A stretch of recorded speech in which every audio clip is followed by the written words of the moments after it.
All right, welcome to this week's episode of Agile for Humans. I'm your host, Ryan Ripley. When we come back, Melissa Boggs, co-CEO, Chief Scrum Master of Scrum Alliance, joining us, talk about all things Scrum and Agile, what's going on out in Denver, and a whole bunch of other awesome stuff. Can't wait to share this one with y'all. We'll be right back. All right, we're back for a minute here before we get into the interview with Melissa. Just wanted to let everyone know about this really exciting thing, at least exciting to me. Todd Miller and I, we just went into beta with Fixing Your Scrum, Practical Solutions to Common Scrum Problems. This is the book we've been working on for the past basically 2 years. It's published through the Pragmatic Bookshelf. We're really proud of where we're at. I'd love to get it in front of as many Agile for Humans listeners as possible. You go to ryanripley.com/Scrum book. You can check out what we've been working on. If you're using Scrum, you're not getting the results perhaps you thought you should, maybe this book can help. I'd love for you to check it out. Leave me some notes on the blog site or on the book site. Let me know what you think, whether or not it's helping you. And I would just love for everyone to check this out. So really excited. The book's in beta. It's Fixing Your Scrum, Practical Solutions to Common Scrum Problems. Todd Miller and I have co-authored it. We really have packed in over 20 years worth of just thoughts and experiences and practices with Scrum. We hope you find it useful. All right, enough of that. Let's get into the interview with Melissa. I had a blast with this. She's a dear friend. Can't wait for you to hear this one. Welcome to Agile for Humans. Our goal is to bring humanity back into the world of software delivery with Agile values, principles, and practices. We gather top Agilists from around the globe to share insights and help you grow as servant leaders in your organizations. We seek to open minds, change hearts, and deliver value into the world. Now here is our host, professional Scrum trainer and Agile practitioner, Ryan Ripley. All right, we are here. It's with Melissa Boggs. Melissa, we finally made this happen. It's been a long time coming, but thanks for doing this. Hey, Ryan. Thanks for having me. I have been a long-time listener, and I think this now makes me a first-time caller. I like it. Long-time listener, first-time caller. Super excited to have you. We had a blast in Vegas. I think it's that's what really got us back on the schedule. We were all out for TechWell's Agile Dev West, and finally got a chance to sit down, have a meal, have the spouses meet. Everyone just kind of hang out. Chris Merriman, Kim Brainerd, a few others joined us. Man, that was a good dinner. It was some amazing steak. Very good steak. And it was just a good chance to catch up, and it's like, wait a minute, why haven't we talked yet after you've taken on this amazing role as, I call it co-CEO, I hope that's right, but really Chief Scrum Master at Scrum Alliance, and really kind of leading the ship on, or at least steering in some many interesting directions as far as community, culture, operations. It looks like you've taken on a lot of those things. What's going on there? Like, how has that been, and is it everything you wanted it to be and more? Same old. No, not at all. Interestingly, this Thursday will mark 6 months for me at Scrum Alliance. I started January 4th, right after the new year. And I can safely say that at least internally, it is an entirely different organization at this point. Still amazing people, the same people who were there, but we are just a very different organization. So coming up now on about 3 months ago, mid-April, we started our own Agile Transformation. And I kind of usually cringe at that word, if I'm being honest, because we've beaten transformation over and over and over the last couple of years. But in this case, at Scrum Alliance, it is incredibly true. So we have completely restructured into 6 community-centric cross-functional teams. And keep in mind, this is not a software shop. While we do have software and we have software developers, these are teams that have marketing, IT, education, software development, support, all in, not all in one team, but on each team we have representatives from those different skill sets that work together to serve their community. So you mean cross-functional teams could work? Well, we'll see, but yes, course they can.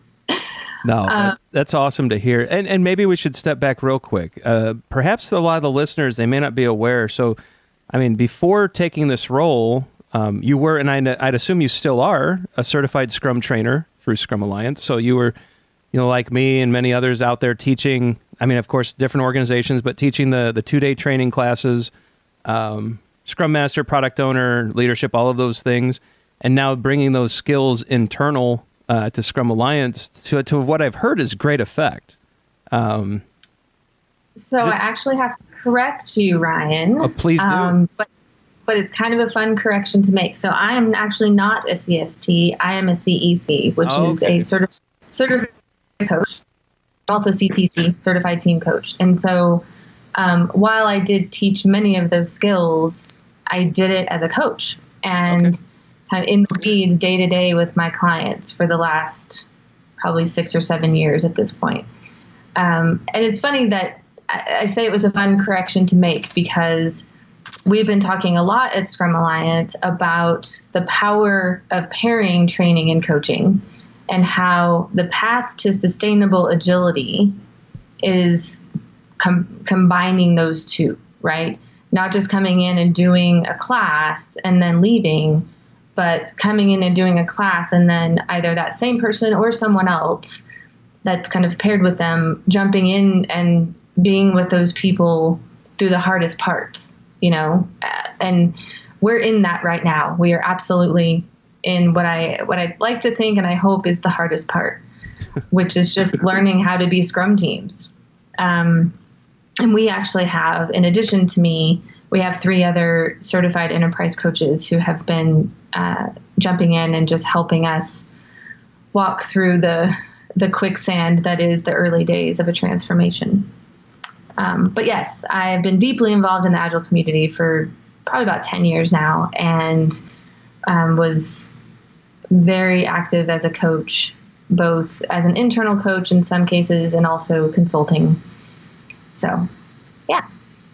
Oh, very cool. Well, thanks for that correction. I'd always thought you were a trainer, and I mean, I certainly have the skills of one, and so it's awesome to hear that you're a CEC and a CTC. We'll link to that if people are interested. There are certified enterprise coaching. There's a whole track through Scrum Alliance. There's also a certified team coach for people looking to check out that path and that trajectory. It's really interesting stuff there. I like the word the transformation discussion, right? And the pairing of coaching with, whether it's training and coaching or enterprise coaching with other coaches working with teams. And I've put a lot of time into the word transformation, and it bothers me too, right? Yep. It kind of assumes that there's an endpoint. Right. And in this complex, crazy world, do we ever stop needing to learn? Do we ever stop needing short feedback loops? Do we ever stop needing to reinvent ourselves over and over and over to stay relevant in the market? And I like that, others are kind of thinking, man, this word is really weird. But I think that pairing of coaching and training and then having people, pair up and help with the actual implementation, I think that kind of reinforces the idea that we're just never quite done, Absolutely. I try as much as I can, especially with our teams, to talk about journey and not transformation. On a quick but funny side note, I have this weird habit where I journal almost every conference that I go to. So I'll, on the plane home, kind of try to dig back and remember each day and kind of what sessions I went to and the important conversations. And the other day, I just happened to be digging back through some of these in Google Docs. And I was having the same kind of conversation with myself about the word transition, which is where we came from. Like 5 years ago, we were talking about Agile transition. And so I was chuckling because a lot of the same things that I said to myself kind of in this journaling was the same thing I would say about transformation now. Like it's become a buzzword. It's become almost commoditized. And that's how we felt about transition, 5 years ago. So it's just funny how some things actually don't ever change other than our understanding of them. And yeah, to your point, I think if we really want to keep up then it has to be a journey that we are on. And yes, there are milestones in the journey, certainly. And there are ways to think about the journey. But I can't imagine ever thinking that like I'm a fully agile human. And I've been in this for, a decade. And so as long as humans don't evolve fully to some, higher level, then I think we're always going to be kind of going down this road and keeping up with not just technology, but kind of human evolution as well. Well, I think a lot of it just comes down to trying to be a better version of yourself, and if we can just, and I think we get so wrapped, I shouldn't say we, I think I personally get so wrapped around the axle about, how do I make these big jumps, these big leaps? And I think companies get wrapped around that too. And then, as you noted, like not being that fully, agile human, and having just to remind yourself, if I just make a 1% gain each day, if I do 1% better each day, by the end of a year, it's amazing, right? That it's incremental, it's compounding, it's one of those that even people like you and I who know better, I'd imagine we fall into this trap continually. Oh, for sure. I can tell you, I had been kind of consulting, and even when I was an internal coach, still being an internal consultant and working with leaders for years. And it's very different when you move from being the coach to being the leader. And I remember sitting with our 3 coaches on one of the hardest days very early on in this. And, they're kind of saying like, well, you just got to do this or just got to do that. And I was like, guys, it's still a lot harder for me than it is for you. And it's not woe is me, but just it. Yeah, we're going to fall back into bad habits, and we're going to struggle with our own sense of control and ego. And so it's just very interesting to go from coaching to actually being in the fray and having your performance judged by the rest of the organization, and you looked at as the key holder to what's next. It's a lot of pressure. Well, we talked a little bit about this in Vegas, but I think, when I heard, I might have heard through the grapevine before it became official, but when I heard that it was going to be you, I got excited. It was honestly it's one of those where your partner in crime, Howard Sublett, right? So the two of you are at the front, and Howard's very visible. That maybe there's a pun there because he came from Big Visible years ago, right? But he's very, very visible guy in the community. Does a lot of the conference work, does a lot of the keynotes, and he's doing these big, visible things. But when I heard you were going to be that co-CEO, that co-pilot on this whole adventure, I thought there's someone who's going to bring this human touch to this organization, and really from an operational and from just an agile perspective is really going to dig in and it was just super exciting. It's like, this is a person who's going to put soul into work, that's going to put humanity into work. And it was really great to hear that you're on that track, you're doing these things. And so before we get too far, it's like, just congratulations. And just so you know, it was just huge news yes, I'm technically on the other side of the fence. I hope with people like you and Howard and others, that fence gets lower and lower and shorter. But it's one of those, it was just great to hear. And so, I should have said this at the top of the show, but congratulations, and know that it was just really exciting to a wide band of people in the community to hear that you would actually be in this spot and really at that operational team functional level. Well, thank you. It couldn't be more soulful work for me. It couldn't be more meaningful work, because I have been aligned with the Scrum Alliance for 10 years. Even before I was officially certified, I was still going to user groups, and I was still going to gatherings. And so it was really meaningful for me to kind of be part of this journey. And 2 things that you mentioned. First of all, I can't imagine doing this with anyone but Howard. Right. And that's not lip service or smoke screen or just telling you, the company line. But quite literally, we could not be two more different people. And yet we could not be more aligned on our values and truly leaning into those principles on a daily basis. So, things like how we were going to restructure, I kind of dreamt it up a little bit on my own. And then I said, hey, what do you think about this? And he was completely aligned. I mean, we absolutely challenge each other, and he certainly asked me some questions, but at the end of the day, what I was doing was Agile principle based. And so he was like, let's do it. You've got my full support. Let's roll together. Kind of our phrase right now. I'm going to give credit to Simon Orrell, who's got kind of a English background. He lives in Canada now, but his family's from England. So he has these neat little phrases. So the crunchy bits are what we call it when it's, kind of challenging. And, Howard's been right there. By my side, supporting, encouraging, reinforcing the whole nine. And one thing that's really important for me, for people to understand, is that we would never coach a leader to be agile for the sake of being agile, right?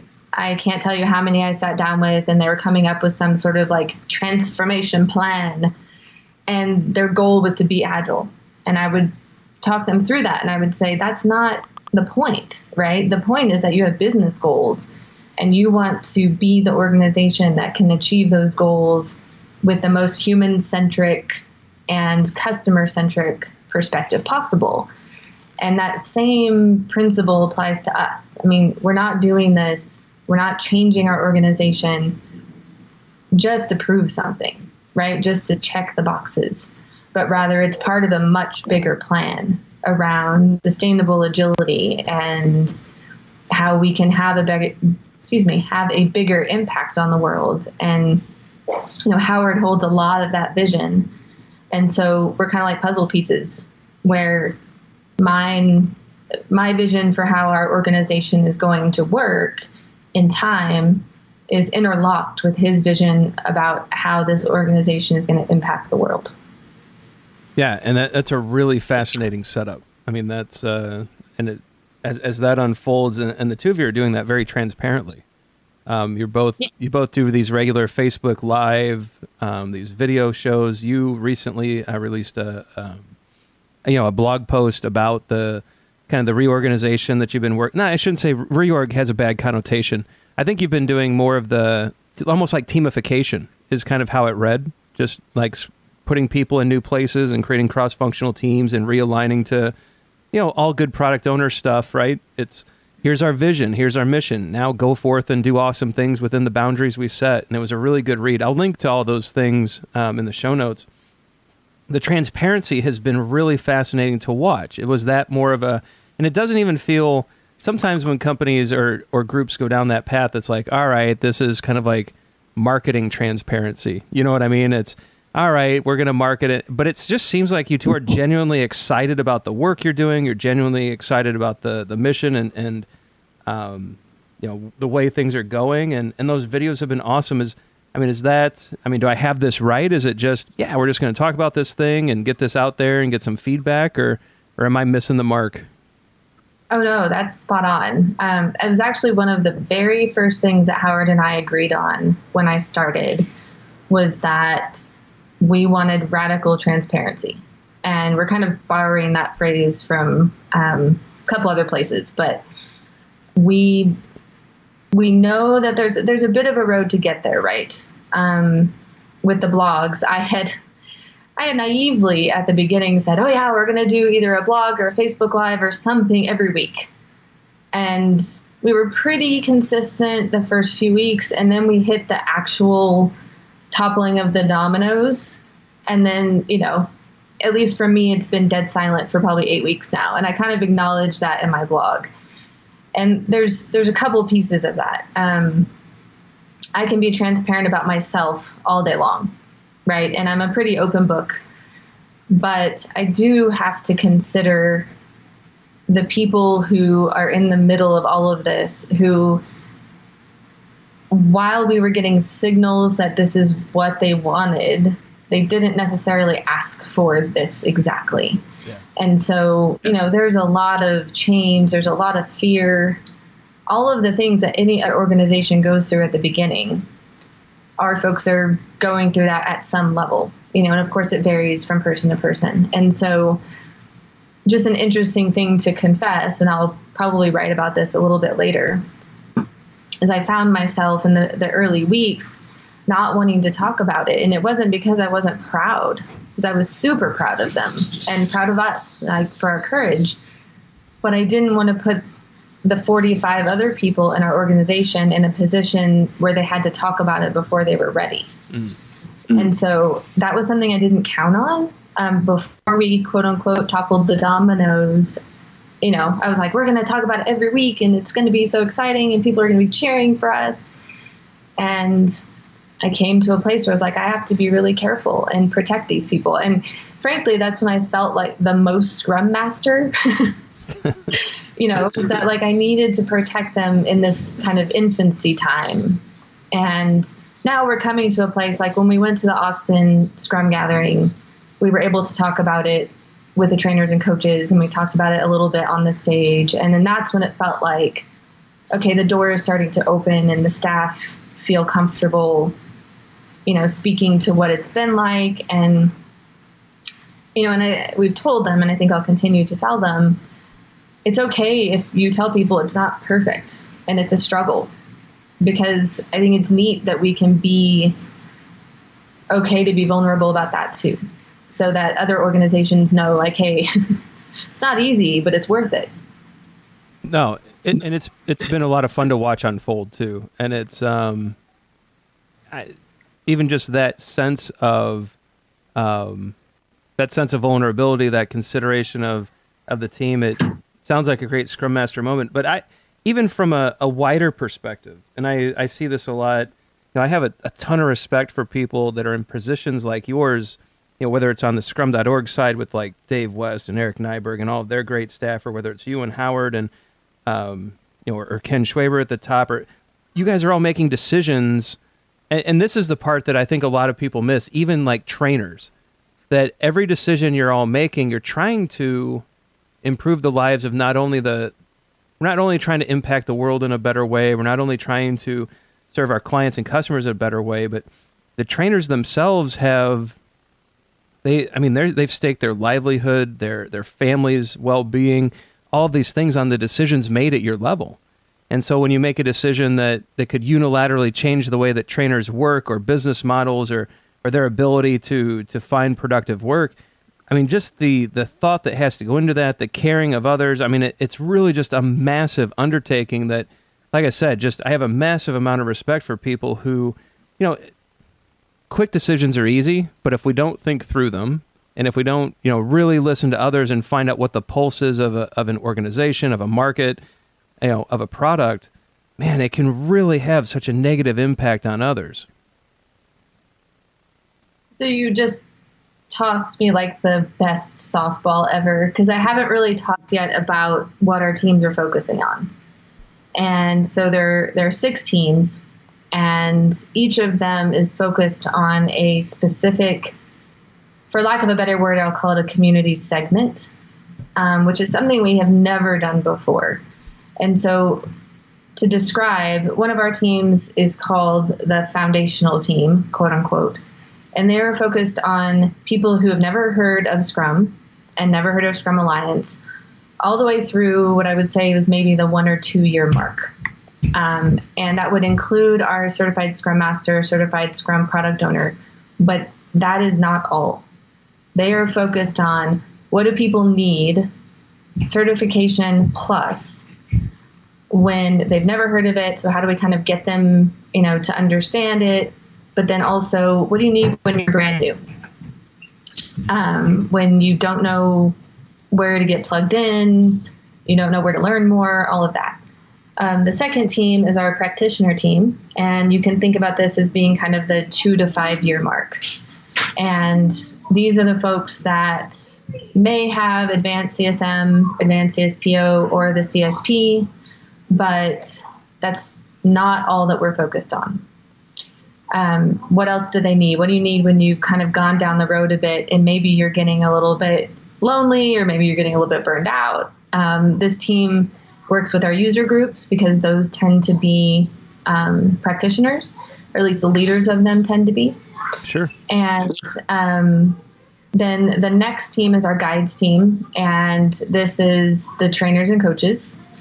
Again, to include the certifications, but we want to provide benefit and service to any of the Agile coaches, whether they're certified with us or not. And so what do coaches need? What do trainers need when they're in the trenches and, they're trying to help others? Then we have a leaders team who, director level, kind of what are the leaders and the people who are making decisions about, how agility is going to look in an organization, and also probably the ones who are hiring coaches and trainers. So what do they need? What do they need to know? What is going to make them feel comfortable to make those decisions?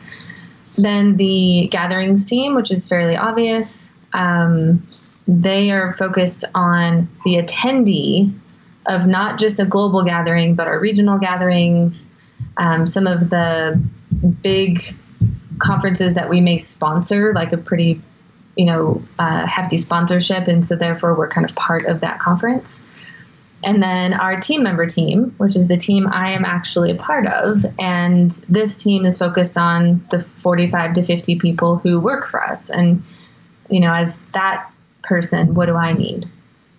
And so each of these 6 teams obviously has a focus, and they're also building what we're calling customer advisory teams. I'm sorry, I said that wrong. Community advisory teams. So they are reaching out to, people within their community segment. And those are the people we're going to call on to attend our live sprint reviews when we get there. We're not quite there yet. But live sprint reviews, or when we have some crazy idea and we need to bounce it off of, someone in that community. And so they're going to be building, it'll take a little bit of time, but they'll be building these teams of probably 30, 35 people that they can kind of call upon so that we're not hitting, the same 5 people and annoying them. And so everything that you just said, that is our goal. Our goal is to be further plugged into those communities. And then as these teams mature, that those decisions don't reside only with Howard and me, but they reside with the people who are talking to these communities every day. And so that, these decisions are not made in a vacuum. Well, I mean, it just sounds like, again, you mentioned earlier that, the proposal you came up with was Agile values based, and this to me just sounds like the decentralization of decision making, which is, I mean, that's a Scrum play, right? When it's a developer centric, in my opinion or my view, it's very developer centric with the what and the how, and it decentralizes a lot of decision making to the development team at a broader scope, maybe the Scrum team as well. And it sounds like, again, it's just one of those where we're just following these Agile and Scrum principles because maybe they could work. Crazy. Maybe. Crazy. Yeah. So it sounds like you're all definitely taking on, I think, a really fascinating alignment within the organization. That really sounds, it really sounds like a lot of fun. What's next, right? I'm sure you're going to continue to build these things out, but what is, and I'm not trying to get a competitive advantage. I'm not trying to get you to give away state secrets here, but it's really as you think about moving an organization like this forward, as you think about opportunities in that, what do you think is part of the next phase of this game because like you said, we are, it's interesting that you have this kind of foundational focus of who's new, who needs help. And maybe that group is still huge, or maybe that group is progressing as we get into this kind of late adoption. I don't know where people think we're at with Scrum especially, but we're certainly not at this new phase of it, right? It's over 20 years old and been around for a while. And so what do you kind of see as the next big focus or the next big challenge that you're going to be looking at as this realignment and as this teamification, goes forward? So you're going to have to just have us on another 6 months or so. Okay.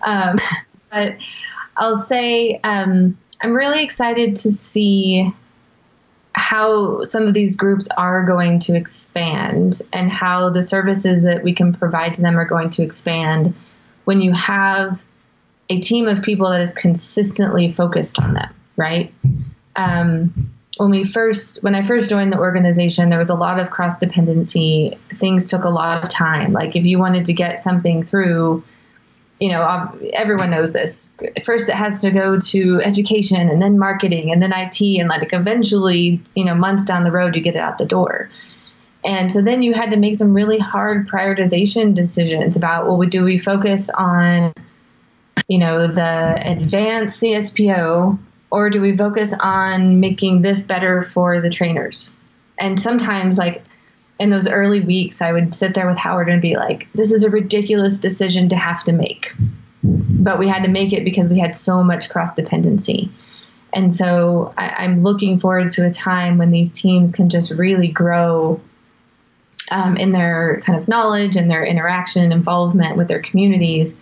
And then it's almost, I'm going to sound super cheesy, but kind of the sky's the limit, in terms of how we can serve those communities in a much deeper way.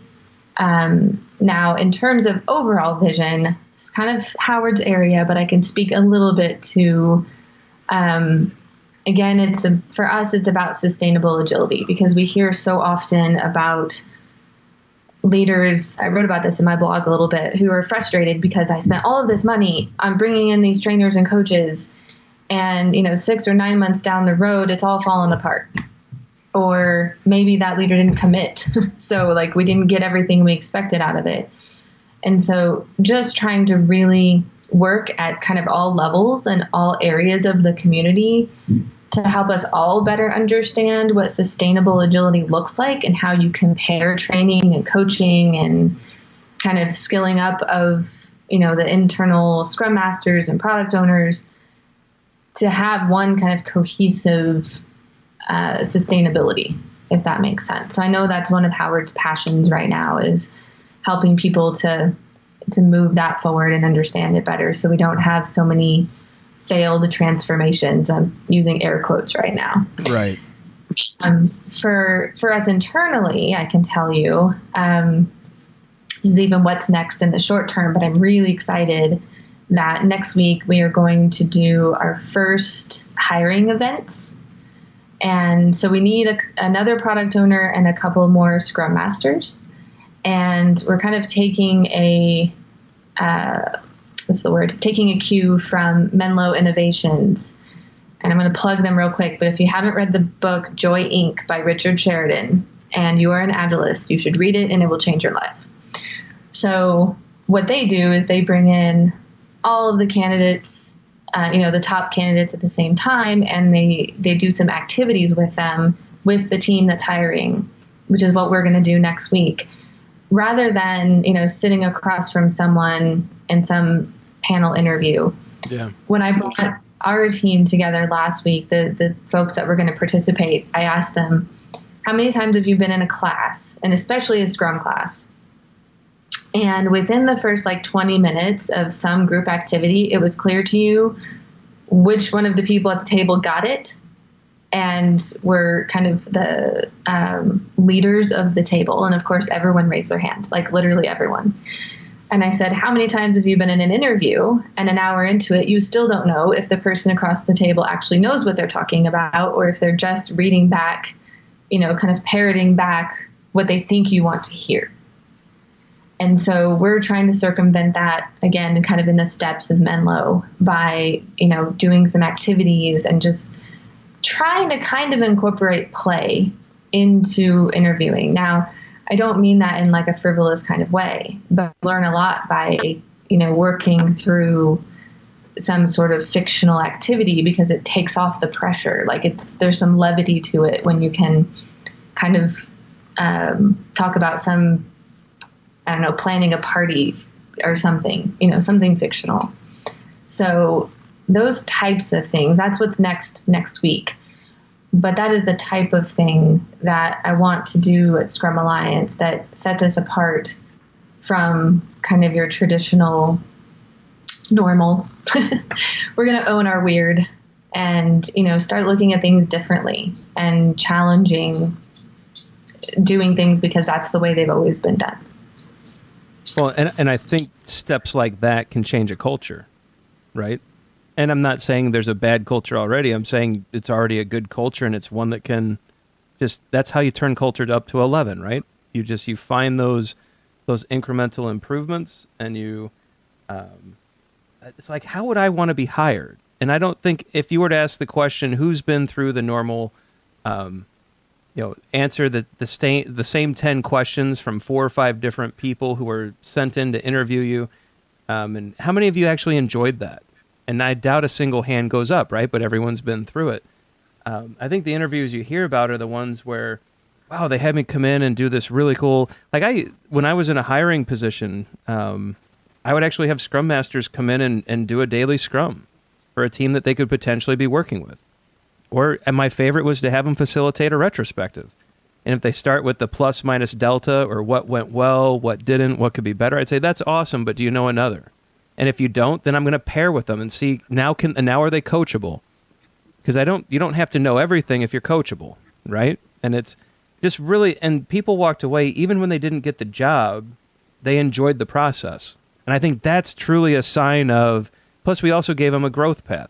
Like, hey, I think these books could be helpful. I think this meetup would be interesting. And I think when you see it as, I think this is why I really love your involvement in these things, because I think you take this really long-term look at culture and at community.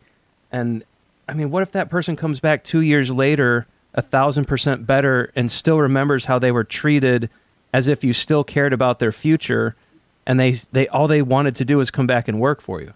Now you're attracting the best and brightest, not only now, but in the future. And it's a really different kind of play. I think that's really, and maybe I've taken this too far, but I mean, I think those kind of plays in the hiring space are absolutely fascinating. 100%. And now I'm going to steal your idea about having them facilitate a daily Scrum when our Scrum Masters. Sure. I do have to give a shout out to Zach Bonacker, because I actually attended his session on Agile HR that was at our Scrum gathering in Austin. And he kind of gave me, I don't even know if he knows this, but he kind of gave me an additional idea that we're doing with both our product owners and our Scrum Masters, which is that in the afternoon, our existing product owners and or Scrum Masters will sit down with them and just do a lean coffee. Nice. And I've coached both our existing POs and the candidates that are coming in. Like, this is not the interview part. This is just a bunch of product owners sitting around talking about product ownership. Yep. And what I want to see out of it is, obviously you'll learn a thing or two about people by the topics they propose and, what they say about those topics. But also, we also have a concept of chapters. So you have your community team, but then once a week, all of the product owners get together, all the Scrum Masters, kind of a community of practice type of thing. And I told them, I said, these are going to be the people in your chapter. Whoever we hire is going to be in your chapter. So are these people that you can learn from? Are these people that you feel like can learn from you? A couple of our product owners are brand new at being product owners. They've heard about it for years. They may have done it part-time, but this is their first time being a full-time product owner. So there's a chance that the people that we bring in are actually more experienced at being product owners, but they're not more experienced at being Scrum Alliance. And so, being able to tell them, sit around this table and just see what it feels like and see what it is that comes up and what you talk about. So I'm excited to see how that goes. And I did glean a little bit of that from Zach. So shout out to him for that. I'm really excited to see what this can do, because as you mentioned, this isn't just about this couple of hours next week.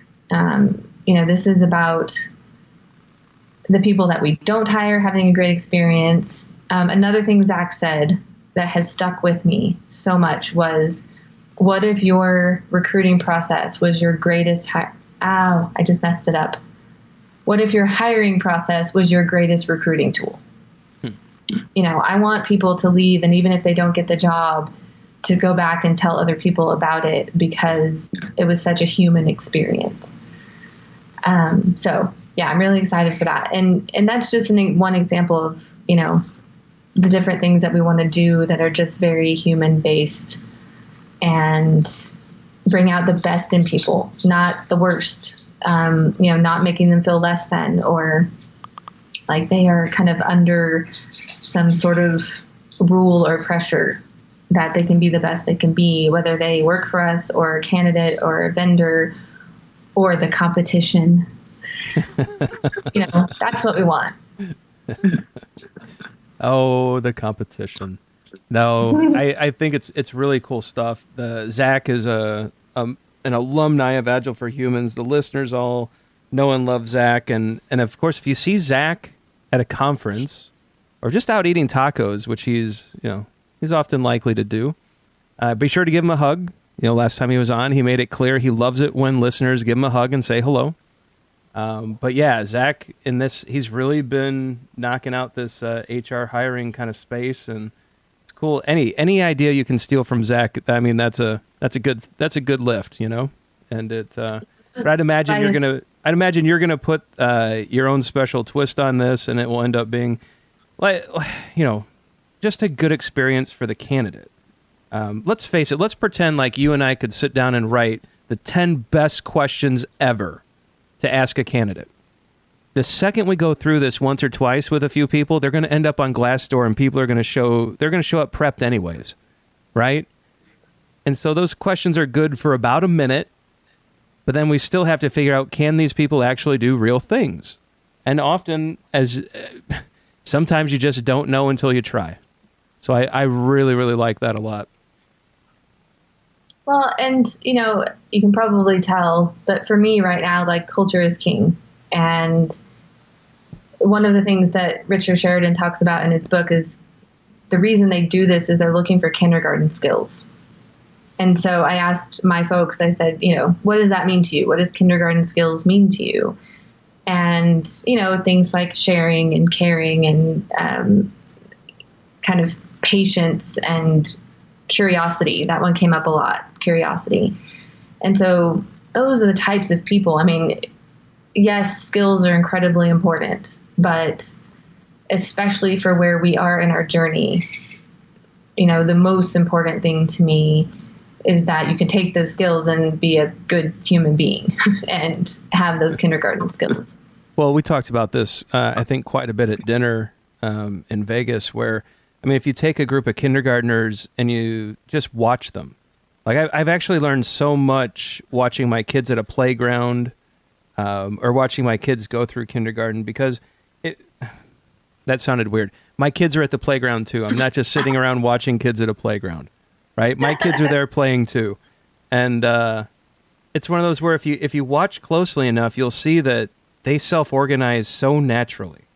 Right? They get together. There's a few times where you got to kind of interject and, all right, quit being mean. But more often than not, they figure out a game. They start playing. There's no they're inclusive. They share pretty well on the average. And and they just want to play the game, right? And they make decisions without fear. Yes. So that's such a great ad.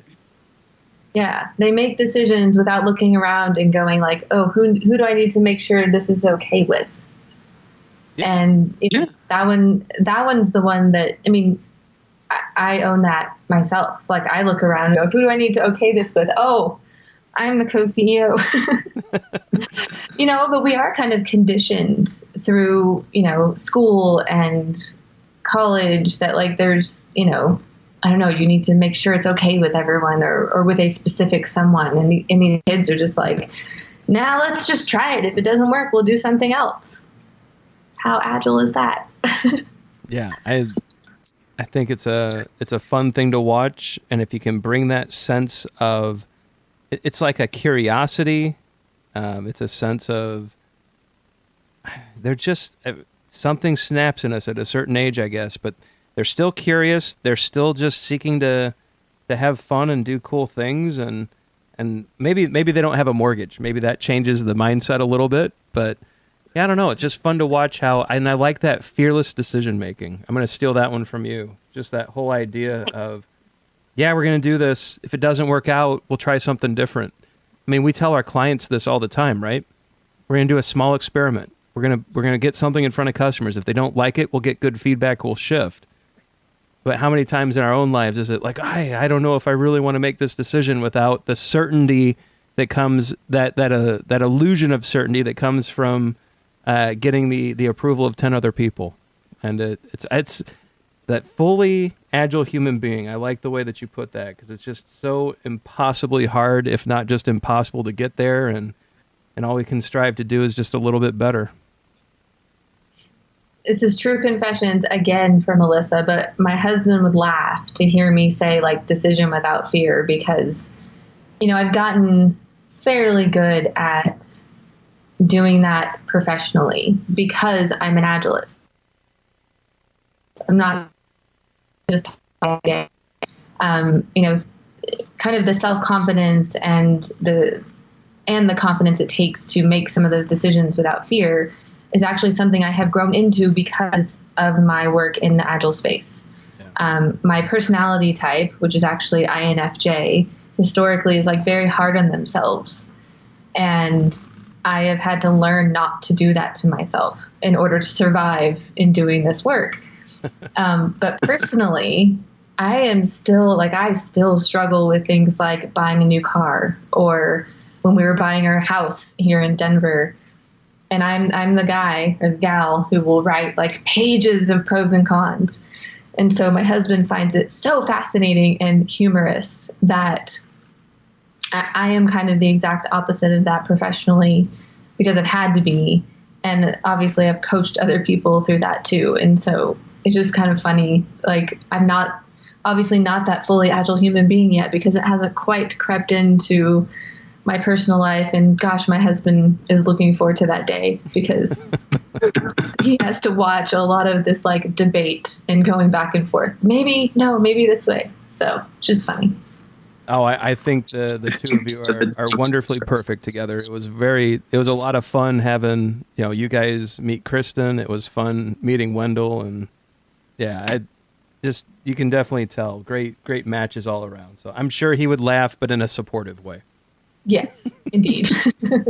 Well, I'll tell you what, since we are Agilists, and since we are trying to be better agile human beings, or better at being agile as human beings, or maybe, I don't know, one of those things is what we're striving for, we're about to hit our time box. I knew you were going to say that, Ryan. You're being a very good Scrum Master of this podcast right now. Well, thank you. I appreciate that. That is very high praise from the co-CEO of Scrum Alliance, so I will take it. Nice. But I'll tell you what, this part of the show, it's all about you and anything that you would like to get in front of the listeners, anything you'd like to promote, anything you'd like to plug, anything that you want people to really, we've talked quite a bit about the inside baseball, a little bit of Scrum Alliance and some of the things that we've been thinking about, but Joy Inc., I think, is an important plug. I hope people check that one out. But anything you want to share, anything you want to get in front of the listeners, the floor is yours. Oh, wow. At the Scrum Alliance the Scrum Gathering in Austin, I stood in front of 1,500 people and I said, if there's nothing else that I could tell you about my earliest days as an Agilist, it's that it can be lonely. And so I encouraged all of those people to find their local user group and get plugged into other people who are doing the same thing that you're doing, whether that's Scrum Mastery or product ownership or, the development team. And so I'll plug that, which is very general, but I would say find your local user group if you're listening to this and you just feel like, gosh, nobody understands. Like, nobody understands what I want from this. Nobody understands what I'm doing. It's a weird world that we have created for ourselves. And then the other one I would plug is our Global Scrum Gathering in Vienna. It's our European gathering, is in October. So definitely check that out, because it's going to be really neat to be in Vienna, Austria, talking about Scrum and Agile things. And last, just you kind of referred to it, Ryan, but Scrum Alliance Unscripted is the place where Howard and I are kind of housing all of our inside baseball scoop. So there's blogs, there's Facebook Live. Anytime that either of us are on another podcast, we try to link it there. So this one will be there as well. Awesome. But if you're interested in what's going on with us, Scrum Alliance Unscripted is a good place to start. You know, I kind of like the sound of Vienna in October. Hey. Now is like a scrum.org guy like me allowed to show up at a Scrum gathering? Of course, Ryan. Okay. We did talk about this quite a bit, and we're at our time box, but yes, all are welcome because a rising tide lifts all ships. I could not agree more. And I think that's a great place to stop. So, Melissa,